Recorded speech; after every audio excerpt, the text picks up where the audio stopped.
Hey guys, welcome back to another video. Today we are going to be unboxing the red Komodo. I have been waiting for this for almost 4 months and I finally got it in the mail today.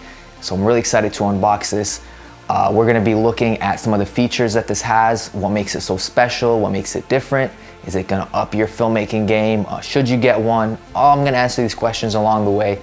So yeah, without further ado, you know I hate wasting time, so let's dive right in. So I am not really an unboxing kind of channel, so this is not the best setup out there, but hey, it gets the job done, so let's get right into it.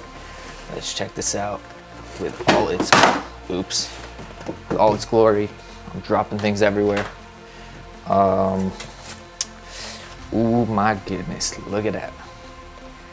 The beauty, all of its glory. I'm going right for it. My goodness, look at that.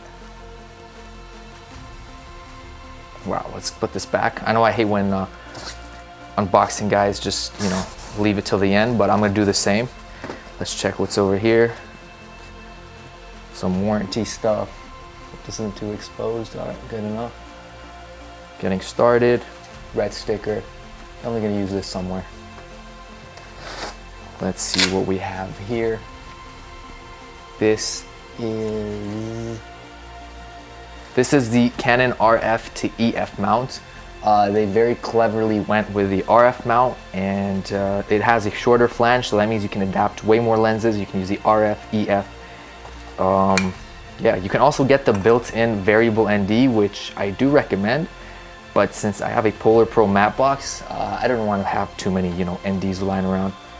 Very useful. I am going to be using this with the Sigma 1835.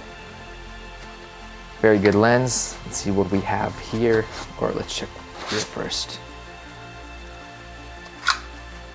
All right, this is a power adapter. Opens up and wow, that's pretty cool. So pretty much a universal power adapter, very cleverly designed. I don't know where they got this from, but that's really cool. So I guess this is for the direct power output, which is right about here. Yep, here it is. Got the power cable, bunch of them actually. And here it is, yep. So you can power it directly from a power outlet, which is probably what I'm gonna do because I have purchased BP 955 batteries separately, but I do not have the charger because it's pretty much out of stock everywhere here locally and I can't get my hands on it. I've also got this 512 GB red CFast card. I hope this will be enough. I think it gives roughly about 2 hours or so of runtime depending on what format and stuff you use, but I hope this is going to be enough. So now let's go back to this beauty with all of its glory. Very nice, the on-off buttons right here. Power in, DC in, SDI, bunch of mounts here, and this is where you put the CFast card, some ventilation, microphone in.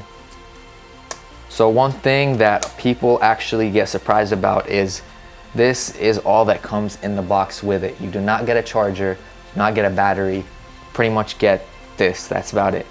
And this thing is light and tiny, really small for a cinema camera, 6K body. Anyways, we've got the touchscreen on top, all that good stuff. Like I said, I'm not really an unboxing kind of channel, but hey, it's a special occasion, gotta use it. So let's go straight to the batteries right now, right here. Box these. Let's see if we can power it on. I hope it's got some charge in it because, like I said, I don't have the charger. Everything's getting messy in here, but hey, well worth it, right? Let's see, it does have a power indicator and we're at 1%. I don't know if that's gonna be able to run, but hey, we'll find out. Maybe if we run both of them together, we can manage.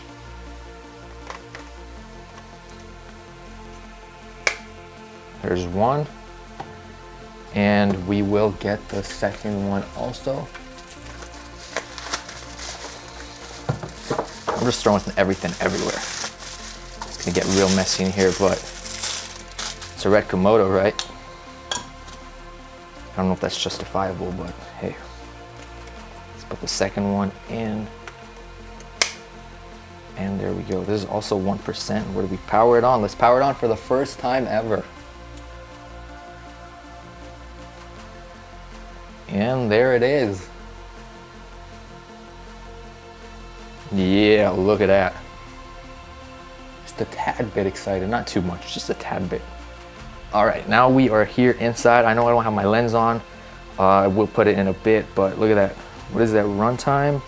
Got ISO, FPS, menu. Let's go back to the menu over here. Image LUT.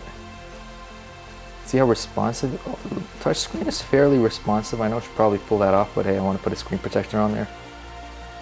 A-cam, no media selected. Shutter. Yeah, pretty much. This is the first time I boot this up. Pretty cool, right? I think I'm gonna make a separate video. I'm gonna go mess around with this first actually, and then probably make another video on this. I also do have a tilt-up cage, a full tilt-up cage for this. So I'm gonna make a separate video on that. I'm gonna rig it up, and yeah, I'm gonna have that on a separate video, so stay tuned for that.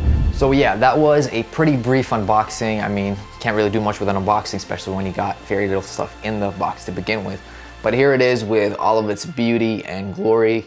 Like I said, so what are the reasons why I got this and why you should consider one? Well, besides the obvious cinema camera form factor and the 6K and all that stuff, first of all, it has Red RAW. Now, if you're not familiar with Red RAW, it is a format where you can use Red's proprietary RAW format. And what does that help you with? First of all, color grading. It's got good dynamic range. And second of all, you can adjust the ISO as well as white balance in post. What does that mean? Well, if you don't use a normal Sony camera like I am right now, once you've shot the video with whatever ISO, whatever white balance you've shot it with, it's baked into the video and that is it. Whereas this right here, I can go in and post. If I change my mind, I don't like this white balance, maybe I made a mistake, I can go ahead and change that in post, and same goes with the white balance. For me, that is one of the main reasons why I got this camera. I was kind of getting tired of the limitations of the 10-bit, sorry, not even 10-bit, 8-bit footage of Sony. I can't really push and pull that much when it comes to color grading, but this hopefully will unlock a lot of potential for me in terms of color and color grading in general. Also, not to mention, Red is also known to have very, very superior colors compared to other cameras. It's just a stereotype. If I don't really know if you can call it that, but that's one other reason. The second is it has global shutter. What does that mean? If you're moving the camera side to side really quick, fast moving action scenes, whatever it is, with other cameras you get rolling shutter, and that's this kind of jello effect that you see when moving side to side. With global shutter, you do not get that. So you can get these fast moving action scenes without having that rolling shutter effect. Huge bonus. One downside to this, which I personally don't really like, is the Super 35 sensor. I'm more of a fan of full frame just because it's kind of easier, in terms of wide angle, depth of field, that stuff. So I'm gonna have to adapt this somehow. I'm thinking either getting a speed booster. There's a speed booster out there. I might get that, or I just have to live with a Super 35 and get wider lenses. So that is one drawback to this Red cinema camera. Other than that, in terms of battery, I have mentioned I am using the BP955 batteries. You can also get an adapter and use a V-mount. But for me, if I'm going compact to begin with, I like to keep it compact this way. That way I can also attach it to gimbals as well. So yeah, I think I've pretty much covered everything. Like I said, I have a cage for this. I'm gonna rig it up, maybe make a separate video for the cage. We'll see, and I'm gonna make a video on the whole rig sooner or later in the future. I'm gonna run some tests. One downside with this, not really a downside actually, all cinema cameras, you tend to manually focus. So either I'm gonna learn how to manually focus with this, or it's also got built-in autofocus. So I'll see and test out how the autofocus system on this. Maybe it's usable, maybe it's not, I don't know, we'll find out. But manual focus is the way to go anyway, so yeah. I think that's pretty much it for this video. I also didn't, I keep saying that, but I keep adding, I did not get a monitor.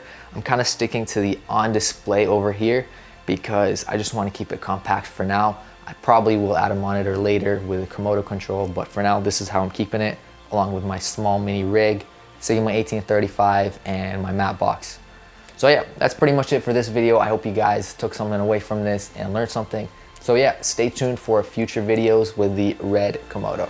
See you guys later.